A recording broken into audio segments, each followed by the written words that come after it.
L'acteur canado-américain Ryan Reynolds, qui s'apprête à devenir papa pour la 4e fois avec Blake Lively, s'est confié sur les raisons qui l'ont poussé à refuser, dans les années 90, un rôle dans l'une des séries pour ados les plus cultes de la télévision américaine. L'acteur Ryan Reynolds, qui s'apprête à tourner Deadpool 3 aux côtés de Hugh Jackman courant 2023, compte aujourd'hui parmi les acteurs les plus influents d'Hollywood. Le public le découvre pour la première fois à l'écran dans le feuilleton canadien Hillside, avant qu'il ne décroche son premier rôle principal dans la sitcom américaine Two Guys and a Girl entre 1998 et 2001. C'est dans ce contexte que Reynolds reçoit une proposition alléchante, celle de rejoindre le casting principal de Buffy contre les vampires, la série qui mettait en vedette Sarah Michelle Gellar dans le rôle d'une lycéenne tueuse de vampires, dont la première devait être diffusée sur l'ancien réseau de télévision américain The WB, en mars 1997. Mais l'acteur, marié depuis plus de 10 ans à Blake Lively, a décliné l'offre pour une bien triste raison. Ryan Reynolds devait incarner le meilleur ami de Buffy Summers pour Ryan Reynolds dans les années 90, joué dans Buffy contre les vampires, disponible sur Disney+, est l'offre la plus importante de sa carrière.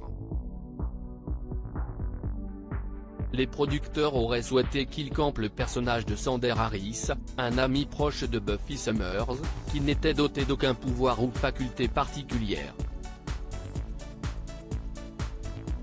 Communément appelé Alex, cet humain ordinaire de Sunnydale, en Californie, est l'un des membres fondateurs du Scooby Gang, le groupe luttant contre les forces du mal aux côtés de Buffy Summers, Willow Rosenberg et Rupert Willis.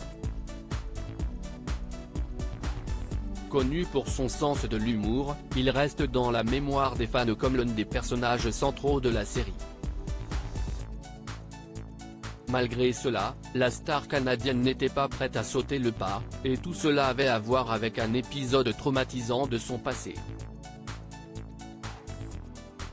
Je ne regrette rien, assure Reynolds interviewé par Toronto Star en 2008, il a expliqué qu'il ne voulait pas jouer un gars au lycée, même s'il adorait la série et son créateur, Joss Whedon. Lorsqu'il est approché pour le rôle, Reynolds vient tout juste d'obtenir son diplôme du lycée Kitsilano de Vancouver, une scolarité qui ne lui a pas laissé un très bon souvenir. Je venais de sortir du lycée et c'était horrible, a-t-il expliqué, faisant référence au harcèlement qu'il a subi. Néanmoins, l'acteur assure ne pas avoir de regrets. Je ne regrette, même, pas d'avoir été battu à l'école primaire par le voisin d'à côté. Toutes ces choses m'ont amené là où je suis. Cela forge le caractère. Je n'ai aucun regret d'avoir fait quoi que ce soit, assure l'acteur. Le rôle est finalement revenu à Nicolas Brandon. Aujourd'hui, Ryan Reynolds est un bel exemple de réussite, avec une année 2023 qui s'annonce riche sur le plan cinématographique et privé, avec la naissance de son 4e enfant. À lire aussi Ryan Reynolds, cet autre acteur qui a failli lui piquer le rôle de Deadpool. Découvrez Disney+, inscrivez-vous maintenant. Article écrit en collaboration avec 6 Médias.